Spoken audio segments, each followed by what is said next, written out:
This exhibition is an experiment, I suppose. It's a new way of museums interacting. This is important not only for India, for the world. The impact will be everywhere. The togetherness of it, the sharing of collections, sharing of expertise.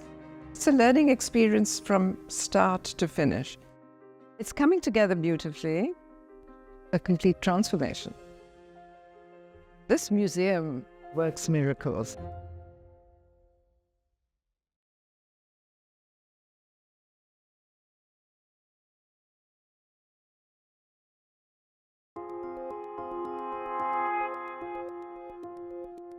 What makes this project exceptional is that it's the first time that a project has evolved, an East-West project, with India being asked to shape the narrative.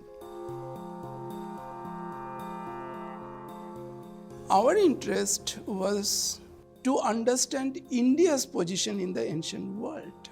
What was happening in India and what was happening around India, and how India connected with the rest of the world. That was our inquiry. The curators of CSMBS were asked initially, what do you think your Indian audience would want to see to understand ancient Western culture?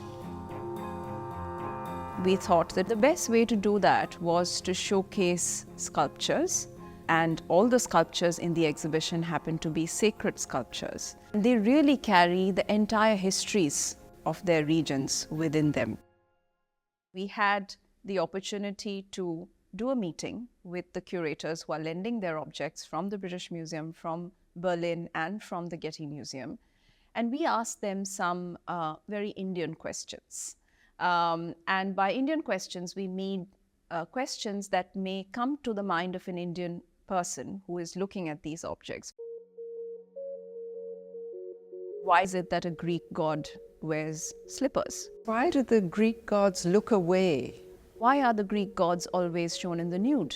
Aphrodite just looks like a woman coming out of her bath. What is it that makes her a god? Seeing the stunned looks on the faces of the British and German curators, and then there's a guy, I've never thought of that. I think it's led to curatorial breakthroughs on all sides, and how much we can learn from one another about the meaning of the objects and the resonance in different cultural contexts. We see them in a very different light today, as beautiful and as wonderful as they are presented here. When I go back to London, I can communicate with my colleagues and speak of the fantastic opportunities here for sharing the collection in this way. This is where museum partnerships and the trust that they engender and build on becomes so important and so much in evidence in this project. We want our audiences to relive this process of curation that we have been privy to stand in front of these absolutely ancient, beautiful sculptures and marvel at them, but more importantly, ask questions about themselves and their histories. That's really the ultimate aim.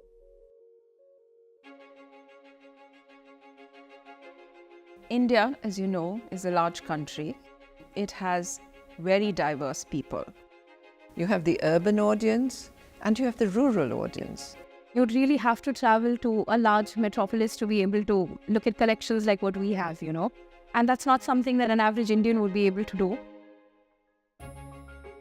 So we had to have a plan where the knowledge, the ideas should travel into rural India. And that's what the Museum on Wheels is going to do. The idea really is to take the museum to people.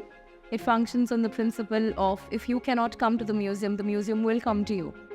We've been as far as about 2,000 kilometers away from Mumbai. We have a set of museum replicas that we create, and you get to see them in this bus. When those doors open, and then they've seen things that have come in from all over the world, And to be able to look at those objects, I think it's something quite wondrous for them. The idea of sending our collection out as an educational tool, what greater gift could a museum give? It's about, igniting that little spark in people's minds, that little bit of excitement about culture, and then really watching that sort of flourish.